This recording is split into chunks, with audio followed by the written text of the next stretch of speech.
Hello friends, good morning. जैसे कि मैंने कल आपको हिंदी की पहली वीडियो दी थी जिसमें हमने हिंदी भाषा का विकास क्रम पढ़ा।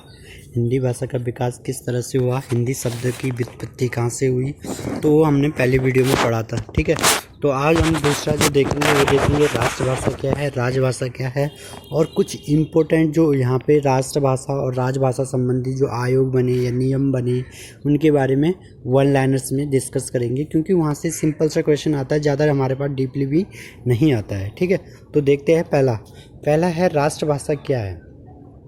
ठीक है, तो राष्ट्रभाषा का शाब्दिक अर्थ होता है कि समस्त राज्य में प्रयुक्त भाषा अर्थात आम जन की भाषा। इसका मतलब ये है कि राष्ट्रभाषा उस भाषा को बोलते हैं जो जैसे भारत की हम बोलते हैं कि भारत में जो है हिंदी हमारी क्या है, राष्ट्रभाषा है। तो हिंदी को राष्ट्रभाषा इसलिए बोलते हैं क्योंकि ये भारत में सर्वाधिक बोली जाने वाली भाषा है और इसको जो है प्रत्येक राज्य में जो है बोला जाता है, इसलिए हिंदी को राष्ट्रभाषा बोलते हैं। ठीक है, बोलते थे, लेकिन राष्ट्रभाषा नहीं है, हिंदी राजभाषा है। ये भी अभी आपको बताऊंगा क्यों। ठीक है, राष्ट्रभाषा कोई संवैधानिक शब्द नहीं है बल्कि प्रयोगात्मक, व्यवहारिक और जन्म मान्यता प्राप्त शब्द है। ठीक है, ये याद रखना इम्पोर्टेंट है। क्वेश्चन आएगा राष्ट्रभाषा संवैधानिक शब्द है कि असंवैधानिक शब्द है, इस तरह से क्वेश्चन आएगा। ठीक है, तो राष्ट्रभाषा असंवैधानिक शब्द है, संवैधानिक नहीं है। ठीक है, दूसरी चीज़, हमारी भाषा जो हिंदी है वो राष्ट्रभाषा क्यों नहीं है। हिंदी को राष्ट्रभाषा इसलिए मान्यता प्रदान नहीं है क्योंकि जो हमारे दक्षिण भाषी राज्य है वहाँ पे जो है सभी राज्य अपनी भाषा बोलते हैं, जैसे तमिल, तेलुगु, ये सब अपनी अपनी बोलते हैं। तो इन लोगों ने हिंदी को राष्ट्रभाषा बनाने का क्या है, विरोध किया है, जिसकी वजह से हिंदी को राजभाषा घोषित किया गया है। ठीक है, तो याद रखना ये वाला पॉइंट। राष्ट्रभाषा क्या है, यहाँ से संवैधानिक शब्द नहीं है। और राष्ट्रभाषा उसको बोलते हैं जो आम जन की भाषा होती है, प्रत्येक राज्य में बोलने वाले की भाषा होती है, या सर्वाधिक बोले जाने वाली जो भाषा होती है उसे राष्ट्रभाषा कहते हैं। ठीक है, दूसरी चीज़ है राजभाषा क्या है, राजभाषा। ठीक है, राजभाषा क्या है, तो राजभाषा का शाब्दिक अर्थ है राजकाज की भाषा, जो देश की राजकीय कार्य के लिए प्रयुक्त होती है वह राजभाषा कहलाती है। ठीक है, तो राजभाषा कहते हैं मतलब कि जो भी हमारी सरकारी कार्यालय में जो भाषा प्रयोग की जाती है उसको राजभाषा कहते हैं। देश के राजकीय कार्य मतलब सरकारी कार्यों में जो भी भाषा प्रयोग की जाती है उसे राजभाषा कहते हैं। जैसे उत्तराखंड की पहली राजभाषा हिंदी है। ठीक है, हिंदी में यहाँ पे काम करते हैं। और सेकंड नंबर पे यहाँ की राजभाषा को किसे, संस्कृत को घोषित किया गया है 2010 में। ठीक है, तो वैसे ही हमारी जो राजभाषा होती है वो सरकारी कामकाज में प्रयुक्त होती है और राष्ट्रभाषा आम बोलजन की भाषा होती है। ठीक है, समझ गए होंगे आप राजभाषा और राष्ट्रभाषा। ठीक है, अब देखो, राजभाषा एक संवैधानिक शब्द है, राजभाषा, और राष्ट्रभाषा संवैधानिक नहीं है। हिंदी को 14 सितंबर 1949 को संवैधानिक रूप से राजभाषा घोषित किया गया है। ठीक है, हिंदी को 14 सितंबर 1949 को संवैधानिक रूप से राजभाषा घोषित किया गया है। ठीक है, सिंपल सा क्वेश्चन आएगा, हिंदी को राजभाषा कब घोषित किया गया, 14 सितंबर 1949 को। क्वेश्चन आएगा राजभाषा संवैधानिक शब्द है या असंवैधानिक शब्द है, तो राजभाषा संवैधानिक शब्द है। ठीक है, इसलिए 14 सितंबर को हिंदी दिवस के रूप में मनाया जाता है। प्रत्येक वर्ष 14 सितंबर को क्या बनाया जाता है, राष्ट्र में हिंदी दिवस के रूप में मनाया जाता है। एक चीज़ और याद रखना, विश्व हिंदी दिवस कब बनाया जाता है, तो विश्व हिंदी दिवस जो बनाया जाता है वो बनाया जाता है हमारा 10 जनवरी को। ठीक है, विश्व हिंदी दिवस 10 जनवरी को बनाया जाता है और राष्ट्रीय हिंदी दिवस मनाया जाता है 14 सितंबर को। ठीक है, दोनों याद रखना। 10 जनवरी को विश्व हिंदी दिवस इसलिए बनाते हैं क्योंकि इस दिन पहला जो है विश्व हिंदी सम्मेलन नागपुर में हुआ था 1975 में, इसलिए 10 जनवरी को विश्व हिंदी दिवस के रूप में मनाया जाता है। ठीक है, नेक्स्ट है संविधान में राजभाषा भाग 17 अनुच्छेद 343 से 351 तक तथा 8वीं अनुसूची में दी गई है। सिंपल से 3 क्वेश्चन यहाँ से नॉर्मली। सबसे पहले, संविधान के किस भाग में राजभाषा है, भाग 17 में। संविधान के किस अनुच्छेद से में जो है हिंदी भाषा का उल्लेख किया गया, किन अनुच्छेद में, अनुच्छेद 343 से 351 तक राजभाषा के संबंध में उल्लेख किया गया है। संविधान की कौन सी अनुसूची में जो है भाषा का उल्लेख है, तो 8वीं अनुसूची में। ठीक है, आपको पता है हमारी 12 अनुसूचियाँ हैं, तो 8वीं अनुसूची में क्या है, भाषा का उल्लेख किया गया है। ठीक है, अब देखते हैं नेक्स्ट पॉइंट, तो यहाँ से 3 क्वेश्चन है। उसके बाद 8वीं अनुसूची में मूलतः 14 भाषा थी, यानी कि जब हमारा संविधान बना उस समय संविधान में कितनी भाषा थी? 14 भाषा थी, जो वर्तमान में 22 हो गई है। कितनी हो गई है? 22 हो गई वर्तमान में। तो ये इंपॉर्टेंट है, क्वेश्चन आ सकता है कि 8वीं अनुसूची में मूलतः कितनी भाषा थी? 14, 22 या 18 ऐसे करके, ठीक है। तो मूलतः 14 थी, वर्तमान में हमारे संविधान में 22 भाषाएँ हैं, ठीक है। सिंधी को 21वां संविधान संशोधन 1967 के तहत, तत्पश्चात कोंकणी, मणिपुरी, नेपाली को 71वां संविधान संशोधन 1992, बोडो, डोगरी, मैथिली और संताली को 92वें संविधान संशोधन 2003 के तहत शामिल किया गया है। सिंपल सा ये क्वेश्चन अभी कनिष्ठ सहायक में भी आया था कि 21वां संविधान संशोधन 1967 के तहत सिंधी को भाषा घोषित अनुसूची 8 में जो है शामिल किया गया है, ठीक है। और कोंकणी, मणिपुरी, नेपाली को 71वां संविधान संशोधन 1992 के तहत, बोडो, डोगरो, मैथिली को 92वें संविधान संशोधन 2003 के तहत शामिल किया गया है, ठीक है। तो क्वेश्चन क्या कैसे आएगा? सिंधी को संविधान के किस संशोधन द्वारा सिंधी को संविधान में किस संशोधन द्वारा जोड़ा गया? तो 21वां संविधान संशोधन 1967 के तहत। या बोडो, डोगरी, मैथिली को, संताली को संविधान में किस संशोधन द्वारा जोड़ा गया? 92वें संविधान संशोधन 2003 के द्वारा, ठीक है। इसके बाद देखो नेक्स्ट पॉइंट है हमारा, अब वन लाइनर साहब में है जो मेन है, ठीक है। संविधान के अनुच्छेद 343(1) के अनुसार संघ की राजभाषा देवनागरी लिपि में लिखित हिंदी घोषित की गई है, ठीक है। तो केंद्र की भी जो राजभाषा है, यानी संघ की जो राजभाषा है वो हिंदी है, और हिंदी किस लिपि में लिखी गई है? देवनागरी लिपि में लिखी गई है हिंदी, ठीक है। नेक्स्ट है अनुच्छेद 344, राजभाषा के संबंध में आयोग का गठन किया गया। अनुच्छेद 344 के अकॉर्डिंग अनुच्छेद 343 में राज्य की राजभाषा, यानी कि राज्य की राजभाषा या राजभाषा कैसे होगी? जैसे हमारी हिंदी भी है, संस्कृत भी है, तो इसके अकॉर्डिंग हम संशोधन कर सकते हैं अपने राज्य की राजभाषा में 345 के अकॉर्डिंग, ठीक है। उसके बाद है अनुच्छेद 350, मातृभाषा में शिक्षा की सुविधाएँ, यानी कि हम मातृभाषा में भी शिक्षा ले सकते हैं, ठीक है। जो अभी कल की नई शिक्षा पद्धति हमारी जो बनी है उसमें 1 से 5 तक अब जो है मातृभाषा में क्या दी जाएगी? शिक्षा दी जाएगी, ये प्रावधान किया गया है। तो ये इम्पोर्टेंट बनता है इसलिए कि मातृभाषा में शिक्षा की सुविधा किस अनुच्छेद में है? 350 में है, ठीक है। बहुत ही ज़्यादा इंपॉर्टेंट है, नोट करके रखना। नेक्स्ट है हिंदी भाषा के विकास के लिए निर्देश, हिंदी के विकास के लिए निर्देश या हिंदी भाषा के विकास के लिए निर्देश, ठीक है। अनुच्छेद 351, यानी कि हिंदी में कोई प्रोत्साहन करना है, कोई विकास करना है, तो इसके तहत, यानी कि जैसे हम कोई अंतर्राष्ट्रीय सम्मेलन कर दिया, इस तरह से हिंदी का प्रोत्साहन करना, ठीक है, वो किस में है? 351 में, अनुच्छेद 351 में, ठीक है। नेक्स्ट है अनुच्छेद 120, वेरी इंपॉर्टेंट, संसद में प्रयोग की जाने वाली भाषा, यानी कि संसद में हम कौन सी प्रयोग भाषा करेंगे? अंग्रेजी या हिंदी का वो प्रयोग किया जाएगा। ये 2 चीज़ हम संविधान में लिखी गई कि संसद में जो है अंग्रेजी या हिंदी का प्रयोग किया जाएगा। लेकिन आप लोकसभा अध्यक्ष और राज्यसभा के सभापति से अनुमति लेकर अपनी मातृभाषा में भी संसद को क्या है? संबोधित कर सकते हैं। माना हमारे यहाँ के जो सांसद है वो क्या है? अनुच्छेद 120 के तहत लोकसभा अध्यक्ष और राज्यसभा के सभापति से क्या कर सकते हैं? अनुमति लेकर के वहाँ पे गढ़वाली में भी सदन को संबोधित कर सकते हैं, ठीक है। वैसे ही अनुच्छेद 210 में है, अनुच्छेद 210 में राज्य विधानमंडल में प्रयोग की जाने वाली भाषा, राज्य विधानमंडल में प्रयोग की जाने वाली भाषा, राज्य के विधानमंडल का कार्य अपने अपने राज्य की राजभाषा या राजभाषा हिंदी या अंग्रेजी में किया जाएगा। जैसे हमारे यहाँ की राजभाषा क्या है? हिंदी और संस्कृत है, तो हम भी इसी में काम करेंगे। लेकिन विधानसभा अध्यक्ष और विधान परिषद के सभापति से आप अनुमति लेकर के अपनी मातृभाषा में भी क्या है? सदन को संबोधित कर सकते हैं, ठीक है। अनुच्छेद 210 के तहत, किसके तहत? 210 के तहत। तो याद रखना, संसद में प्रयोग की जाने वाली भाषा अनुच्छेद 120 में, और राज्य विधानमंडल में प्रयोग की जाने वाली भाषा अनुच्छेद 210 में है, ठीक है, इंपॉर्टेंट है। नेक्स्ट है प्रथम राजभाषा आयोग के अध्यक्ष बीजी खेर थे। राजभाषा आयोग की स्थापना 7 जून 1955 को हुई, ठीक है। और राजभाषा आयोग संबंधी आयोग किस अनुच्छेद में? अनुच्छेद 344 में। ये मैंने यहाँ पे आपको बता दिया है, ठीक है। नेक्स्ट है संसदीय राजभाषा समिति का गठन या गोविंद बल्लभ पंत समिति का गठन कब हुआ? सॉरी, ये 1957 होगा, 67 नहीं, ठीक है, 1957 इसे करना है यहाँ पे, 1957, ठीक है। संसदीय राजभाषा समिति का गठन या गोविंद बल्लभ पंत समिति का गठन 1957।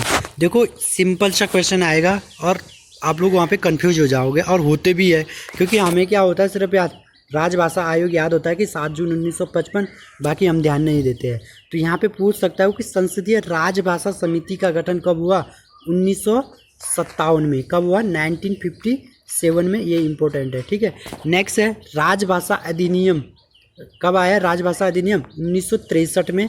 अभी ये एग्जाम में पूछा गया था, फिलहाल हाईकोर्ट कनिष्ठ सहायक में, कि राजभाषा अधिनियम किस वर्ष पारित किया गया? तो 1963।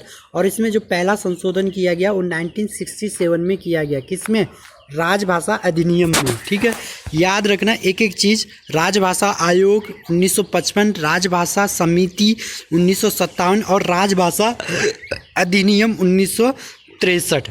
और राजभाषा विभाग की स्थापना 1975 में, ठीक है। चारों में थोड़ा थोड़ा अंतर है, चारों को याद करना है। विभाग की स्थापना 1975 में, अधिनियम बना 1963 में, समिति बनी 1957 में और आयोग बना 1955 में, ठीक है। इम्पोर्टेंट है, क्वेश्चन बनता है। इसके बाद देखो नेक्स्ट है साहित्य अकादमी की स्थापना 1954 नई दिल्ली में की गई। नेशनल बुक ट्रस्ट की स्थापना 1957 नई दिल्ली में की गई। केंद्रीय हिंदी निदेशालय की स्थापना 1960 नई दिल्ली में की गई। राजभाषा नियम 1976 में आया, इनकी संख्या 12 है। राजभाषा में कितने नियम है? 12 है। राजभाषा नियम कब पारित किया गया? 1976 में। देखो इसमें राज्यों को 3 श्रेणी में बांटा गया, क, ख और ग श्रेणी में बांटा गया है, ठीक है। जैसे जो हिंदी भाषी राज्य है वो क में है, जो 2 भाषी राज्य है वो ख में है, और जो पूर्वी राज्य है जैसे असम वगैरह तो वो ग श्रेणी में आते हैं, ठीक है। तो याद रखना इसे भी। नेक्स्ट है केंद्रीय हिंदी समिति निदेशालय। केंद्रीय हिंदी समिति निदेशालय 1960 में नई दिल्ली में, ठीक है, इसकी स्थापना हुई। अखिल भारतीय हिंदी संस्थान की स्थापना नई दिल्ली में 1964 में। नागरी लिपि परिषद की स्थापना 1975 नई दिल्ली में। इंपॉर्टेंट है, नागरी लिपि परिषद की स्थापना 1975 नई दिल्ली में। दक्षिण भारत हिंदी प्रचार सभा, हिंदी का दक्षिण भारत में प्रचार सभा कहाँ पे किया जाता? मद्रास में 1927 में, ठीक है। आपको पता है यहाँ पे गांधी जी ने अपने पुत्र देवदास को भी जो है हिंदी के प्रचार प्रसार के लिए भेजा था 1927 में, ठीक है। राष्ट्रभाषा प्रचार समिति का गठन वर्धा में 1936 में, ये भी इम्पोर्टेंट है। राष्ट्रभाषा प्रचार समिति के गठन वर्धा में 1936 में, ठीक है। इसके बाद है हिंदी साहित्य सम्मेलन प्रयाग में 1910 में प्रथम सभापति थे मदन मोहन मालवीय। हिंदी साहित्य सम्मेलन प्रयाग में हुआ, जिसके प्रथम सभापति कौन थे? मदन मोहन मालवीय थे, ठीक है। ये वेरी वेरी इंपॉर्टेंट है, इससे important, very very important question आएगा। हिंदी साहित्य सम्मेलन कब हुआ? 1910 में। कहाँ पे हुआ? प्रयाग में हुआ। सभापति कौन थे पहले इसके? मदन मोहन मालवीय थे, ठीक है। नागरी प्रचार सभा की स्थापना कहाँ पे हुई? काशी वाराणसी में हुई। और इसके जो संस्थापक थे वो थे श्याम सुंदर दास, राम नारायण मिश्र और शिव कुमार सिंह, ठीक है। नागरी प्रचार सभा की। नेक्स्ट है सनातन धर्म की स्थापना। इसकी स्थापना पंडित दीनदयाल शर्मा ने की, ठीक है। ब्रज भाषा साहित्य में उपलब्ध ग्रंथ, पहला ग्रंथ है सुधीर अग्रवाल का प्रद्युमन चरित्र, ब्रज भाषा में, ठीक है। ब्रज भाषा साहित्य का पहला ग्रंथ कौन सा है? सुधीर अग्रवाल का प्रद्युमन चरित्र, ठीक है। दूसरा है अवधि की पहली कृति कौन सी किसकी है? मुल्ला दाऊद की चंदायन या लोरकहा मानी जाती है। तो अवधि की पहली कृति किसने लिखी है? मुल्ला दाऊद ने। कौन सी? चंदायन या लोरकहा मानी जाती है, ठीक है। नेक्स्ट है खड़ी बोली काव्य के पक्ष में आंदोलन चलाने वाले व्यक्ति कौन थे? अयोध्या प्रसाद खत्री। और मैंने आपको बताया था कल, खड़ी बोली को अन्य किस नाम से जाना जाता है? कौरवी बोली के नाम से जाना जाता है, इंपॉर्टेंट, ठीक है। नेक्स्ट है अस्त्र छाप का जहाज किसे कहते हैं? सूरदास को कहते हैं। अस्त्र छाप का जहाज किसे कहते हैं? सूरदास को कहते हैं। सिंपल सा क्वेश्चन आया था पहले कि अस्त्र छाप क्या है? कवि है या गायक है या संगीतकार है? इस तरह से ऑप्शन में दे। तो अस्त्र छाप क्या है? कवि है, ठीक है। और अस्त्र छाप का जहाज किसे कहते हैं? सूरदास को कहते हैं। और कौन कौन से अस्त्र छाप के कवि है ये भी मैं आपको बता देता हूँ। तो अस्त्र छाप के कवि का मतलब कि इसमें 8 कवि है, 4 वल्लभाचार्य के शिष्य थे और 4 विट्ठलनाथ के शिष्य थे, ठीक है। कौन कौन है? सूरदास, कुम्मन दास, परमानंद दास और कृष्णदास। ये है वल्लभाचार्य के शिष्य, सूरदास, कुम्मन दास, परमानंद दास और कृष्णदास। कभी कभी तो ऐसे ही आ जाता कि सूरदास के गुरु जी का नाम क्या था? तो सूरदास के गुरु का नाम है वल्लभाचार्य, ठीक है। और विट्ठलनाथ के शिष्य है छीत स्वामी, गोविंद स्वामी, चतुर्भुज दास और नंददास, ठीक है। विट्ठलनाथ के शिष्य कौन कौन से हैं? छीत स्वामी, गोविंद स्वामी, चतुर्भुज दास और नंददास, ठीक है। तो यहाँ पे देखो, यहाँ पे जो है ये इम्पोर्टेंट है। इम्पोर्टेंट क्या है कि यहाँ से वो क्वेश्चन दे सकता है कि निम्नलिखित में से अश्व छाप का कवि कौन सा नहीं है, या कौन कौन से अश्व छाप के कवि है। उसमें ऑप्शन में ये डाल देगा, तीनों या चारों ये डाल देगा, ठीक है। तब उसमें ऑप्शन में ये भी रहेगा पहला दूसरा है सही, या पहला दूसरा सही, या चारों सही है, ठीक है। तो चारों, इसलिए आठों के आठों कवि हमें याद करने हैं कौन किसके शिष्य है, कौन कौन से अश्व छाप के जाज में है, ठीक है। नेक्स्ट है सरस्वती पत्रिका संपादन महावीर प्रसाद द्विवेदी ने 1903 में संभाला। सरस्वती पत्रिका का संपादन महावीर प्रसाद द्विवेदी ने 1903 में संभाला, ठीक है। नेक्स्ट है अमीर खुसरो ने फारसी हिंदी कोश खालिक बारी की रचना की। अमीर खुसरो ने फारसी हिंदी कोश खालिक बारी की रचना की, ये भी इम्पोर्टेंट है। मध्यकाल में मुसलमानों में प्रचलित अरबी फारसी शब्दों में जो मिश्रित कविता होती थी, उसकी भाषा को रेख्ता कहा जाता था। क्या बोलते थे उसे? रेख्ता कहते थे, ठीक है। सर जॉर्ज ग्रियर्सन ने हिंदी को आम बोलचाल की भाषा कहा है। किसने कहा है हिंदी को आम बोलचाल की भाषा? सर जॉर्ज ग्रियर्सन ने, ठीक है। उसके बाद है विलियम कैरी ने 1816 में लिखा है कि हिंदी किसी एक प्रदेश की भाषा नहीं बल्कि पूरे देश में सर्वत्र बोली जाने वाली भाषा है। हिंदी किसी एक देश की भाषा नहीं बल्कि पूरे देश में सर्वत्र बोली जाने वाली भाषा है। किसने लिखा है? विलियम कैरी ने 1816 में, ठीक है। नेक्स्ट है महात्मा गांधी ने कहा है कि राष्ट्रभाषा के बिना राष्ट्र गूंगा है। किसने कहा है? महात्मा गांधी ने। तो क्या बोला उसने? महात्मा गांधी ने कहा है कि राष्ट्रभाषा के बिना राष्ट्र गूंगा है। ये इम्पोर्टेंट है, ठीक है।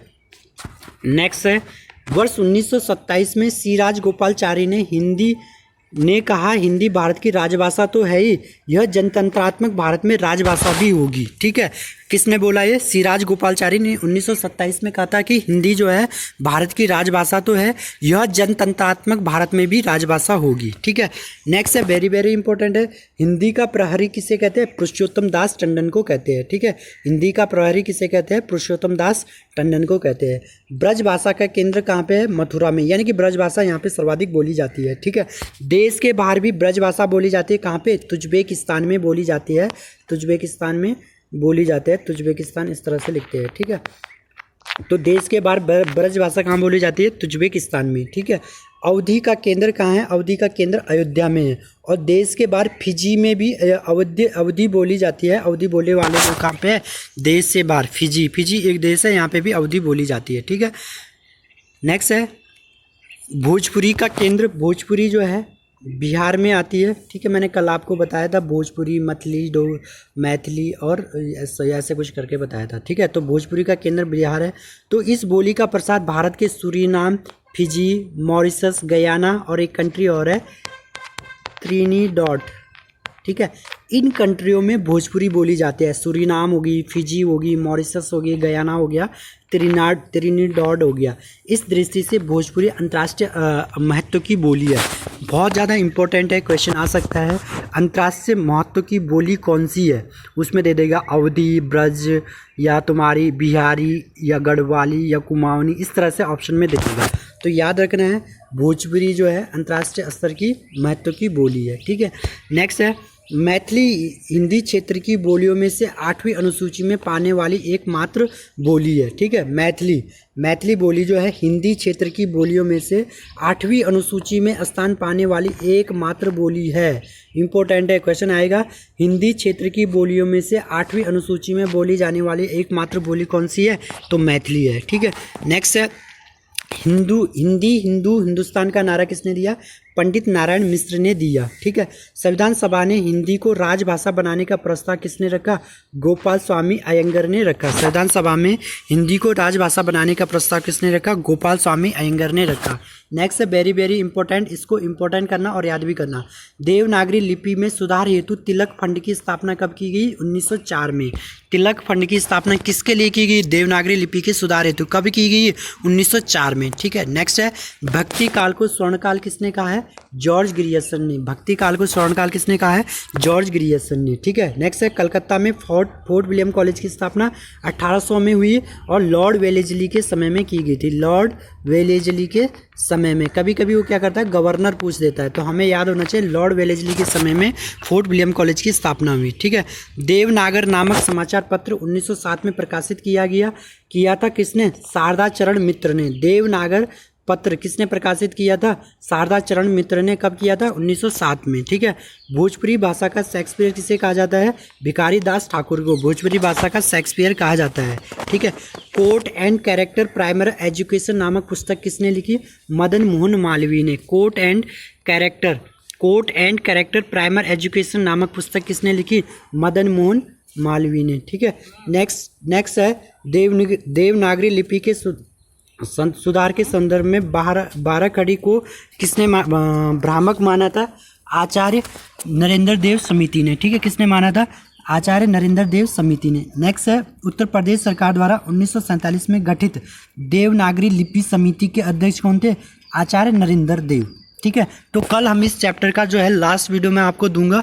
लगभग जितना भी इसमें मिलता है वो मैंने इसमें नोट कर दिया। वो भी 2 बुक से मैं हिंदी आपको करवा रहा हूँ। एक तो लूसेंट बेसिक सभी को पता है, लेकिन एक और भी है उससे भी मैं आपको करा रहा हूँ। सारे टॉपिक इसमें आएंगे, आपको हिंदी सिर्फ इतना ही पढ़ना है। ठीक है। इसके अलावा आप पढ़ सकते हो तो पढ़ो, लेकिन मैं आपको बोलता हूँ कि इतना ही पढ़ लो, काफ़ी है, इसी में हो जाएगा। ठीक है।